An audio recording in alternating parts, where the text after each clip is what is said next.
Praise the Lord. സ്നേഹമുള്ളവരെ, ഇന്ന് നാം വിചിന്തനം ചെയ്യുന്ന തിരുവചനം വിശുദ്ധ യോഹന്നാൻ്റെ സുവിശേഷം 13-ാം അധ്യായം 27-ാം തിരുവചനമാണ്.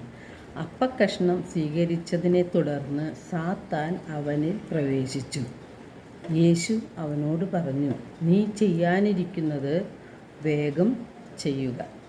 യേശു ഈ ലോകം വിട്ട് പിതാവിൻ്റെ അടുക്കിലേക്ക് പോകാനുള്ള സമയമായി എന്ന് പെസഹ തിരുനാളിന് മുൻപ് തന്നെ യേശു അറിഞ്ഞു. അന്ത്യ അത്താഴ സമയത്ത് പിശാച് യൂദാസിൻ്റെ മനസ്സിൽ യേശുവിനെ ഒറ്റിക്കെടുക്കുവാൻ തോന്നിച്ചു. യേശു പറഞ്ഞു, നിങ്ങളിൽ ഒരുവൻ എന്നെ ഒറ്റിക്കൊടുക്കും. അപ്പോൾ ശിഷ്യന്മാർക്ക് വളരെയധികം വിഷമവും അസ്വസ്ഥതയും ഉണ്ടായി. ആരാണ് യേശുവിനെ ഒറ്റിക്കൊടുക്കുന്നത് എന്ന് പരസ്പരം അവർ ചോദിച്ചു. യേശു പറഞ്ഞു, അപ്പക്കഷ്ണം മുക്കി ഞാൻ ആർക്ക് കൊടുക്കുന്നുവോ അവൻ തന്നെ എന്ന്. യേശു അപ്പക്കഷ്ണം മുക്കി യൂദാസിന് കൊടുത്തു. അപ്പക്കഷ്ണം സ്വീകരിച്ച അതിനെ തുടർന്ന് സാത്താൻ അവനിൽ പ്രവേശിച്ചു എന്ന് തിരുവചനം സാക്ഷ്യപ്പെടുത്തുന്നുണ്ട്. യൂദാസിൻ്റെ ഹൃദയത്തിൽ വിശുദ്ധി ഉണ്ടായിരുന്നില്ല. യേശുവിനെ ഒറ്റിക്കൊടുക്കണം എന്ന ചിന്തയായിരുന്നു യൂദാസിൻ്റെ ഹൃദയത്തിൽ ഉണ്ടായിരുന്നത്. ഇതുപോലെ നമ്മുടെ ഹൃദയത്തിൽ ശത്രുതയും വിദ്വേഷവും കലഹവും അഹങ്കാരവും വച്ചിരുന്നു കൊണ്ട്, അതെല്ലാം ഹൃദയത്തിൽ സൂക്ഷിച്ചുകൊണ്ട് വിശുദ്ധ കുർബാന സ്വീകരിക്കുമ്പോൾ നമ്മുടെ ഉള്ളിൽ പ്രവേശിക്കുന്നത് തിന്മയുടെ ശക്തിയാണ് എന്ന് നാം അറിഞ്ഞിരിക്കണം.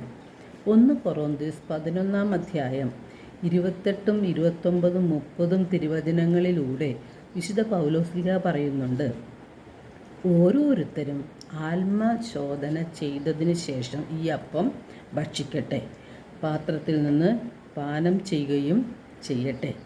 എന്തുകൊണ്ടെന്നാൽ ശരീരത്തെ വിവേചിച്ചറിയാതെ ഭക്ഷിക്കുകയും പാനം ചെയ്യുകയും ചെയ്യുന്നവൻ തൻ്റെ തന്നെ ശിക്ഷാവിധിയാണ് ഭക്ഷിക്കുന്നതും പാനം ചെയ്യുന്നതും.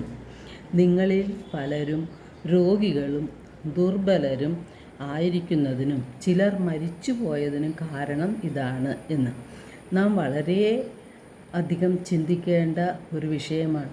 നാം ദിവസവും ദിവ്യബലിയിൽ പങ്കുചേരുന്നവരും വിശുദ്ധ കുർബാന സ്വീകരിക്കുന്നവരുമാണ്. എന്നാൽ അയോഗ്യതയോടെയാണ് നാം യേശുവിൻ്റെ ശരീരവും രക്തവും സ്വീകരിക്കുന്നതെങ്കിൽ നമ്മുടെ ഉള്ളിൽ പ്രവേശിക്കുന്നത് യേശുവിൻ്റെ ശക്തിയല്ല, മറിച്ച് തിന്മയുടെ ശക്തിയാണ്. നമ്മുടെ ഹൃദയത്തിൽ അശുദ്ധി, എല്ലാ തരത്തിലുള്ള അശുദ്ധി, വെറുപ്പും വിദ്വേഷവും അഹങ്കാരവും ക്ഷമിക്കാൻ പറ്റാത്ത അവസ്ഥകളും പ്രതികാര ചിന്തകളും എല്ലാം മാറ്റി ഹൃദയത്തെ വിശുദ്ധീകരിച്ചതിന് ശേഷം മാത്രമേ നാം യേശുവിൻ്റെ ശരീരവും രക്തവും സ്വീകരിക്കാവൂ എന്ന് നാം അറിഞ്ഞിരിക്കണം. അതുകൊണ്ടാണ് വിശുദ്ധ പൗലോസ്ലീഹ നമ്മെ ഓർമ്മിപ്പിക്കുന്നത്, നിങ്ങളിൽ പലരും ദുർബലരും രോഗികളും മരിച്ചു പോകാനും കാരണം അയോഗ്യതയോടെ നാം യേശുവിൻ്റെ ശരീരവും രക്തവും ഭക്ഷിക്കുന്നത് കൊണ്ടാണ്. അപ്പോൾ ആരെങ്കിലും അയോഗ്യതയോടെ കർത്താവിൻ്റെ അപ്പം ഭക്ഷിക്കുകയും പാത്രത്തിൽ നിന്ന് പാനം ചെയ്യുകയും ചെയ്താൽ അവൻ കർത്താവിൻ്റെ ശരീരത്തിനും രക്തത്തിനുമെതിരെ തെറ്റ് ചെയ്യുന്നു. അപ്പോൾ വിശുദ്ധ കുർബാന സ്വീകരിക്കുവാനുള്ള നമ്മുടെ അയോഗ്യതകൾ എന്തൊക്കെയാണെന്ന് നാം കണ്ടെത്തണം. നമ്മുടെ ഹൃദയത്തിലുള്ള വെറുപ്പ്, വിദ്വേഷം, അഹങ്കാരം, ക്ഷമിക്കാൻ പറ്റാത്ത അവസ്ഥ, അതുപോലെ സ്നേഹിക്കാൻ കഴിയാത്ത അവസ്ഥ, ഇതെല്ലാം അയോഗ്യതയുടെ ഘടകങ്ങളാണെന്ന് മനസ്സിലാക്കി ഹൃദയവിശുദ്ധിയോടെ പരിശുദ്ധ കുർബാന സ്വീകരിക്കാൻ നമുക്ക് ശ്രമിക്കാം. എല്ലാവർക്കും നല്ലൊരു ദിനം ആശംസിക്കുന്നു.